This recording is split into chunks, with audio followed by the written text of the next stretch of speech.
Assalamu alaikum everyone, this is Rifat Hassan. Welcome to our English school. In this video we will learn uses of wood. আজকের এই ভিডিওতে আমরা wood এর 6টি গুরুত্বপূর্ণ ব্যবহার শিখে নেব। wood মূলত ব্যবহৃত হয় will এর past form হিসেবে। আমরা একটু দেখে নেই কিভাবে। will আমরা ব্যবহার করি ভবিষ্যতের কোনো কাজ করব বোঝাতে, অর্থাৎ আমরা বর্তমানে আছি বা ভবিষ্যতে কোনো কিছু করব, এমন কোনো কাজ যেটি এখনো করা হয়নি, ভবিষ্যতে করা হবে, এই ধরনের কাজ বোঝাতে আমরা উইল দিয়ে বাক্য গঠন করি। উড হচ্ছে উইলের ঠিক পাস্ট ফর্ম, অর্থাৎ আমরা বর্তমানে থেকে অতীতের কোনো কাজ করার ক্ষেত্রে উড ব্যবহৃত করব, বাট সেই কাজটি এখন করা হয়নি, আমরা কাজটি যে করে ফেলেছি এমনটা না, কাজটি করতাম, সেই ধরনের কাজে আমরা উড ব্যবহার করব। আমরা একটু উদাহরণের মাধ্যমে ভালোভাবে বুঝে নেওয়ার চেষ্টা করি। যেমন দেখুন, আমি যেতাম, আমরা যদি ভবিষ্যতের ক্ষেত্রে ব্যবহার করতাম তাহলে আমরা কি বলতাম? আমি যাব, ভবিষ্যতের কোনো কাজ আমরা যেটি এখনো করিনি। সিমিলারলি এটিও তেমন, আমি যেতাম অর্থাৎ অতীতের কথা বোঝানো হচ্ছে, হয়তোবা আমি গতকাল যেতাম বা তার আগের দিন যেতাম, বাট আমরা যাইনি, কাজটি করিনি। এই ধরনের যে বাক্যগুলো রয়েছে এগুলো আমরা উড দিয়ে কিন্তু অনেক সহজেই তৈরি করে ফেলতে পারি। তাহলে আমি যেতাম কি হবে? I would go. আমরা এখানে স্ট্রাকচারটি একটু দেখে নেব। দেখুন, সাবজেক্ট উড এবং ভার্বের অন, এই ধরনের যে বাক্য রয়েছে, অতীতে আমরা কোনো কিছু করতাম, খেতাম, যেতাম, পড়তাম, খেলতাম, এই ধরনের সব ধরনের বাক্য কিন্তু আমরা উড দিয়ে অনেক সহজে তৈরি করে ফেলতে পারি। তাহলে সে পড়তো, সাবজেক্ট কি? হি অর সি, তাহলে হি উড পড়তো রিড, হি উড রিড, সে পড়তো, অর্থাৎ অতীতে পড়তো, পড়ে নাই, সে পড়ে নাই হয়তো বা, বাট সে পড়তো, আমরা অতীতের কথা বোঝাচ্ছি। তিনি আসতেন, গতকাল তার আসার কথা ছিল, তিনি আসতেন, বাট তিনি আসেননি, তাহলে হি উড কাম, তিনি আসতেন। তাহলে কিন্তু আমরা দেখুন অতীতের এই ধরনের বাক্যগুলো আমরা অনেক সহজেই উড ব্যবহার করে তৈরি করে ফেলতে পারছি, বাট আমাদের খেয়াল রাখতে হবে ভার্বের বেস ফর্মটি এখানে সবসময় বসবে, যেমন গো, রিড, কাম, বেস ফর্মগুলো বসেছে। তাহলে আমরা এই বাক্যগুলোতে যদি একটু নেগেটিভ করতে চাই, না বোধক করতে চাই, তাহলে কিভাবে? যেমন আমি যেতাম, আমি যেতাম না, আমরা যদি বলতে চাই তাহলে আমরা জাস্ট উড এর পর একটি নট বসিয়ে দেব। আই উড নট গো, আমি যেতাম না। হি উড নট রিড, সে পড়তো না। হি উড নট কাম, তিনি আসতেন না। তো এই উড এর পর একটি নট বসিয়ে দিলে বাক্যগুলো নাবোধক হয়ে যাচ্ছে। আবার আমরা প্রশ্নবোধক করতে চাইলে উডটিকে সাবজেক্টের সামনে নিয়ে আসলে কিন্তু প্রশ্ন হয়ে যাবে। যেমন দেখুন, উড আই গো, আমি কি যেতাম? উড হি রিড, সে কি পড়তো? উড হি কাম, তিনি কি আসতেন বা সে কি আসতো? উড শি কাম, সে কি আসতো? মেয়ের ক্ষেত্রে আমরা শি ব্যবহার করি। তাহলে কিন্তু এভাবে আমরা উড ব্যবহার করে বাক্য তৈরি করে ফেলতে পারি। আচ্ছা, এটাতে গেল বেস ফর্ম ব্যবহার করে আমরা সিম্পলি কোনো কিছু করতাম সেই বাক্যগুলোর ক্ষেত্রে। বাট সেই বাক্যগুলো যদি কন্টিনিউয়াস হতো, যেমন আমি পড়তে থাকতাম, আমি যেতে থাকতাম, আমি সিম্পলি পড়তাম না বলে আমরা বলতে চাচ্ছি আমরা পড়তে থাকতাম, আমি খেলতে থাকতাম, আমি যেতে থাকতাম, সে গান গাইতে থাকতো। বাক্যগুলো যদি কন্টিনিউয়াস হয় তাহলে আমরা কিভাবে ব্যবহার করব? তাহলে সিম্পলি কিছু করতে হবে না, জাস্ট উড এর পর একটি বি চলে আসবে, যে দেখুন উড বি, এবং বি আসার কারণে আমরা ভার্বের সাথে আইএনজি যোগ করে ফেলতে পারবো। একটি জিনিস খেয়াল রাখতে হবে, এই যে would, could, can, could, shall, should, will, would, may, might, এই যে মডাল ভার্ব গুলো রয়েছে বা অক্সিলারি ভার্ব, এগুলোর পর সরাসরি ভার্ব আসলে ভার্বের সাথে কখনোই এস অথবা ইএস যোগ হয় না, বা ভার্বের সাথে আইএনজি করা যায় না, যার জন্য এখানে বি চলে আসবে, তারপর ভার্বের সাথে আমরা আইএনজি করে বাক্যগুলোকে কন্টিনিউয়াস করতে পারবো। কিভাবে আমরা একটু দেখে নেই। যেমন দেখুন, আমি খেলতে থাকতাম, তার মানে আমরা অতীতের কথা বোঝাচ্ছি, কিন্তু কাজটি চলমান থাকতো। আমি খেলতে থাকতাম, খেলাটা চলমান থাকতো। রেমি গান গাইতে থাকতো, মানে রেমির গান গাওয়াটা চলমান থাকতো, অতীতে আবার চলমান থাকতো। এই ধরনের বাক্য আমরা এই স্ট্রাকচারটা দিয়ে অনেক সহজে তৈরি করে ফেলতে পারি। তাহলে আমি খেলতে থাকতাম কি? আই উড বি, এই যে আমরা উড বি, তারপর ভার্বের সাথে আইএনজি বসিয়ে দিতে হবে। তাহলে খেলার ইংরেজি আমরা জানি প্লে,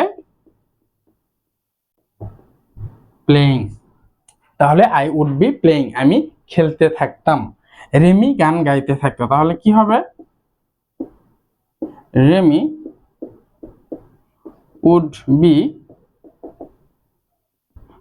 সিঙ্গিং সং, তাহলে রেমি গান গাইতে থাকতো, Remi would be singing song.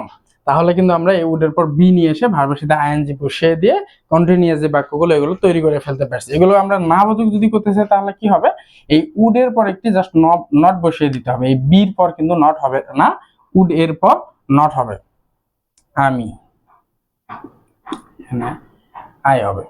ওকে, তাহলে I would not be playing, আমি খেলতে থাকতাম না।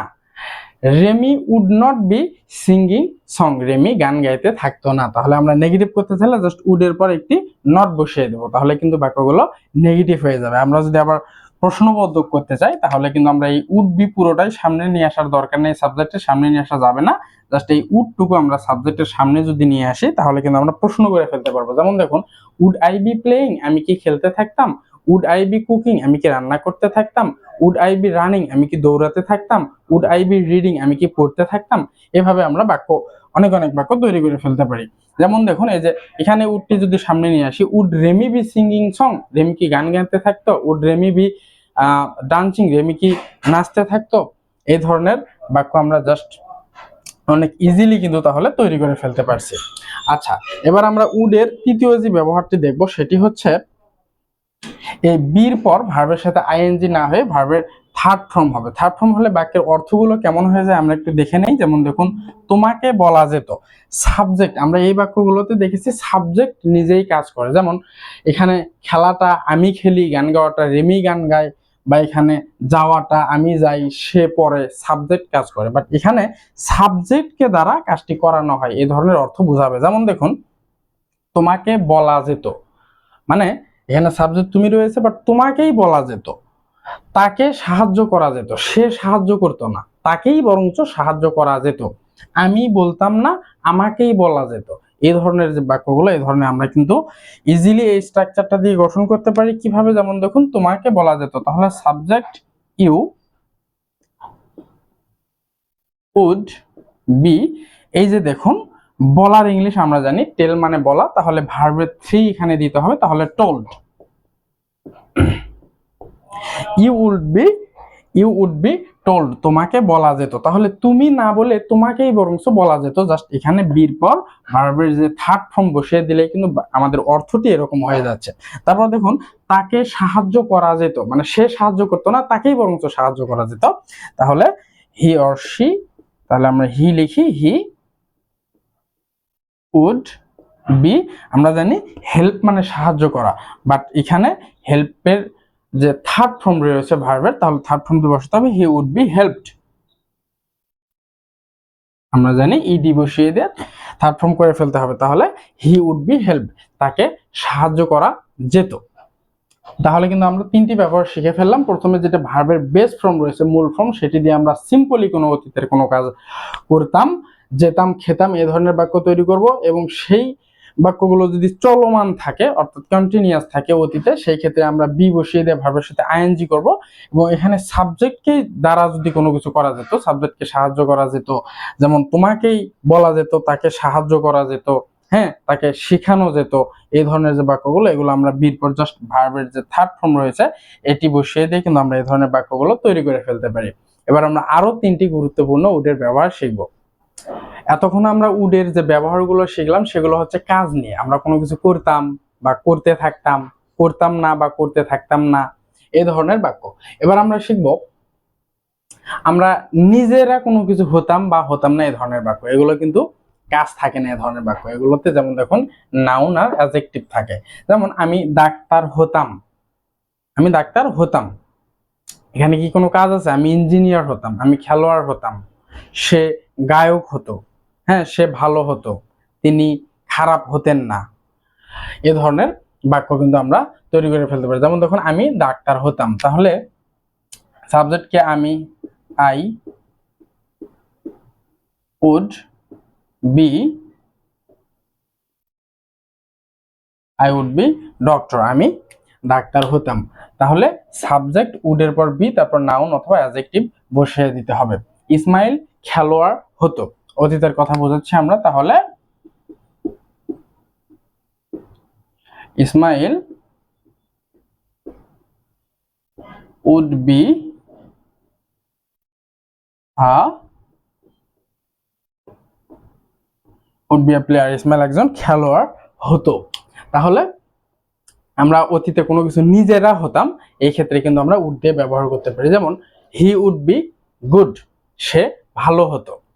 তাহলে আবার এই বাক্যগুলোকে যদি আমরা নেগেটিভ করতে চাই তাহলে আমরা কি করব, উডের পর জাস্ট আমরা একটি নট বসিয়ে দেব। এই যে এইখানটায় আমরা জাস্ট একটি নট বসিয়ে দেব। যেমন দেখুন, I would not be doctor, আমি যদি বলি I would not be doctor, আমি ডাক্তার হতাম না। I would not be teacher, আমি শিক্ষক হতাম না। Ismail would not be a player, Ismail খেলোয়াড় হতো না। তাহলে বির পর বসানো যাবে না, উড এর পর এবং বি এর আগে মাঝখানে এই জায়গাটাতে নট বসিয়ে দিতে হবে। আবার আমরা যদি বাক্যগুলোকে প্রশ্নবোধক করতে চাই, জাস্ট আমরা জানি উডটিকে সাবজেক্টের সামনে নিয়ে আসবো। উড আই বি ডক্টর, আমি কি ডাক্তার হতাম। Would Ismail be a player, Ismail কি একজন খেলোয়াড় হতো। এইভাবে। ওকে, ঠিক আছে। পরবর্তী যে আমরা ব্যবহারটি শিখবো সেটি হচ্ছে আমি খেতে চাই, আমি যেতে চাই। অর্থাৎ ওয়ান্ট, আমরা ওয়ান্ট দ্বারা কোনো কিছু করতে চাই, যেতে চাই, খেতে চাই বুঝাই, বাট সেটি ইনফর্মাল। বাট আমরা যদি ফর্মাল ওয়েতে বলতে চাই তাহলে আমরা উড লাইক টু ব্যবহার করে কিন্তু বলতে পারি। অর্থাৎ ওয়ান্টের রিপ্লেসমেন্ট, আমরা এই ওয়ান্টের রিপ্লেসমেন্ট হিসাবে এটা ব্যবহার করতে পারি। বাট ওয়ান্ট হচ্ছে ইনফর্মাল আর আমাদের এটি হচ্ছে ফর্মাল, এটি হচ্ছে ফর্মাল। তাহলে দেখুন, আমি খেতে চাই, সিম্পল বাক্য, আমি কিছু করতে চাই, তাহলে I would like to eat, আমি খেতে চাই। আমরা যদি বলি আইড লাইক টু গো, আমি যেতে চাই। আইড লাইক টু রিড, আমি পড়তে চাই। আইড লাইক টু সুইম, আমি সাঁতার কাটতে চাই। আইড লাইক টু রান, আমি দৌড়াতে চাই। আইড লাইক টু প্লে, আমি খেলতে চাই। সো এই ধরনের আমরা কোনো কিছু করতে চাই ফর্মাল ওয়েতে, আমরা যদি ভদ্রভাবে কাউকে বলতে চাই তাহলে আমরা উড লাইক টু ব্যবহার করে বলতে পারি। যেমন দেখুন, সে আসতে চায়, তাহলে she would like to come, সে আসতে চায়। নেগেটিভ করতে গেলে উডের পর জাস্ট নট বসবে। I would not like to eat, আমি খেতে চাই না। I would not like to play, আমি খেলতে চায় না। She would not like to come, সে আসতে চায় না। প্রশ্নবোধক করতে চাইলে উডটি সামনে আসবে। Would she like to come, সে কি আসতে চায়। Would he like to read, সে কি পড়তে চায়। Like that. ওকে, শেষের যে ব্যবহারটি রয়েছে সেটি হচ্ছে, এটি তো আমরা কোনো কিছু করার ক্ষেত্রে, হ্যাঁ, ভাব দ্বারা করার ক্ষেত্রে বোঝায়। বাট আমরা যদি নিজেরা কোনো কিছু হতে চাই সেই ক্ষেত্রে যদি বলতে চাই, সেক্ষেত্রে আমরা উড লাইক টু বি ব্যবহার করে বলতে পারি। জাস্ট এই যে লাইক টুর পর একটা বি আসবে, বি অর্থ হওয়া। হ্যাঁ, সে ভালো হতে চায়, বা আমি তোমার বন্ধু হতে চাই। ভালোটা কে হতে চায়, সে হতে চায়, নিজে হতে চায়। এখানে আমি তোমার বন্ধু হতে চাই, বন্ধু কি হবে, আমি নিজেই হতে চাচ্ছি। মৌ ডাক্তার হতে চায়, ডাক্তারটা মৌ নিজেই হতে চাচ্ছে। সেই ক্ষেত্রে আমরা উড লাইক টু পরে একটি বি বসিয়ে দেয় নাউন বা অ্যাডজেক্টিভ নিয়ে এসে বাক্য গঠন করতে পারি। দেখে নেই, সে ভালো হতে চায়, সে ভালো হতে চায়, তাহলে he would like to be good, is a adjective, good। আচ্ছা, আমি তোমার বন্ধু হতে চাই। I would like to be your friend, আমি তোমার বন্ধু হতে চাই। মৌ ডাক্তার হতে চায়, তাহলে মৌ would like to be doctor, or Mou would like to be a doctor। হ্যাঁ, মৌ একজন ডাক্তার হতে চায়। তাহলে দেখুন, আমরা কিন্তু উড লাইক টু বি ব্যবহার করে জাস্ট আমরা নিজেরা কোনো কিছু হতে চাই ব্যবহার করতে পারি। আমরা যদি এখানে বলতাম মৌ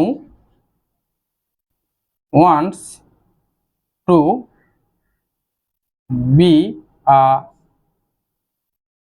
ডক্টর, অর্থ কিন্তু মোটামুটি একই। মোটামুটি একই বলতে একদম একই। Mou wants to be a doctor, Mou একজন ডাক্তার হতে চায়। বাট এটি হচ্ছে ইনফর্মাল এবং উপরের এটি হচ্ছে ফর্মাল। জাস্ট পার্থক্য এটুকুই। আমরা নাবোধক করা এবং কোশ্চেন করা আগের বাক্যগুলোতে শিখে ফেলেছি।